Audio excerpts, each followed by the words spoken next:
This time around you find me in a different location. I'm in Hastings, the Battle of 1066, King Harold territory. Not Victorian, I grant you, but this is where I am currently residing on holiday. So what better subject to delve into? What did the Victorians do for a holiday? Welcome to Literally Victorian with your host, Matthew Lee Hanson. Hello and welcome to Literally Victorian. My name is Matthew and I'm very glad to be with you once again.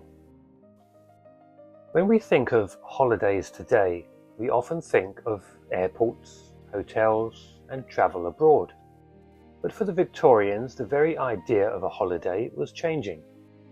For much of history, travel for pleasure had largely been a luxury.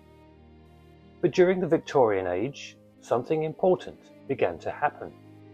Ordinary people started to travel for leisure, for rest, for fresh air, for a brief escape from everyday life. So what was a Victorian holiday really like? And was it anything like the holidays we know today? Well, one of the biggest reasons holidays became possible was the railways. Before widespread rail travel, long-distance journeys were expensive and slow. This meant holidays were often reserved for the wealthy. But the railway changed that. Journeys that once took days could now be completed in hours. And suddenly, the seaside became accessible to ordinary working families. And with that came something new. The day trip. A brief but precious escape from the smoke-filled towns and industrial cities.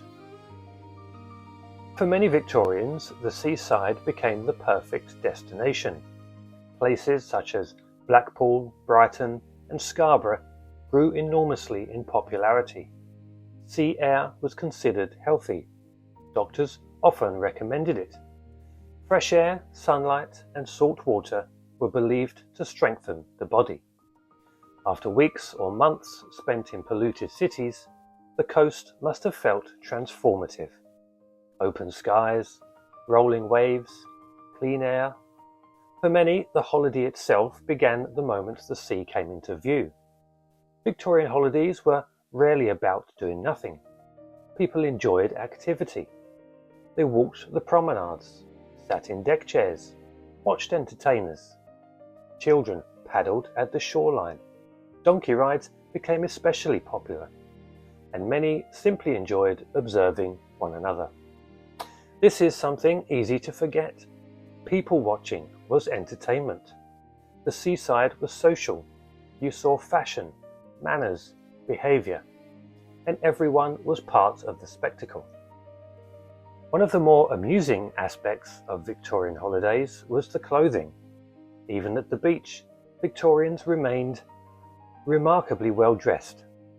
Women wore long dresses, hats, gloves, and layers. Men often wore jackets, waistcoats, and heavy trousers. In summer heat, this could be deeply uncomfortable, yet appearance still mattered. Respectability did not disappear simply because one was on holiday. Even leisure had rules, though perhaps a little more relaxed, but only a little. No holiday feels complete without food, and Victorian holidays were no different. Families often packed meals for day trips. A picnic, for example, might include sandwiches, cold meats, fruit sponge cake, lemonade, and of course, tea. Simple food, but comforting and familiar. The meal itself became part of the experience. Eating outdoors, sharing conversation, watching the sea, small pleasures mattered greatly, and not all holidays were equal. Class shaped the experience enormously. Wealthier Victorians might spend weeks away. They visited spa towns, resorts, or country retreats. Their holidays offered privacy and comfort. Working class holidays, though, were often shorter, sometimes just a single day. Sometimes one precious bank holiday. But even brief escapes carried enormous value. For someone working long industrial hours, one day of freedom could feel extraordinary. Perhaps what is most interesting is what the Victorian holiday represented. It was not merely travel, it represented pause, relief, escape from routine. Even in a society known for discipline and structure, people still longed for rest, for novelty and for joy. And perhaps that is what feels most familiar of all, because despite all the differences between their world and ours, the desire to step away and simply breathe remains unchanged. A Victorian holiday may have looked very different from a modern one. No flights, hotels abroad, no smartphones, but the purpose was often surprisingly familiar: to escape routine, to spend time with family, to enjoy simple pleasures, to feel, if only briefly, that life had slowed down. And perhaps that is why the Victorian holiday still feels so relatable today, because behind the railways, deck chairs and seaside promenades was something deeply human: a simple desire to get away. Thank you very much for watching. I'm off now to the seaside.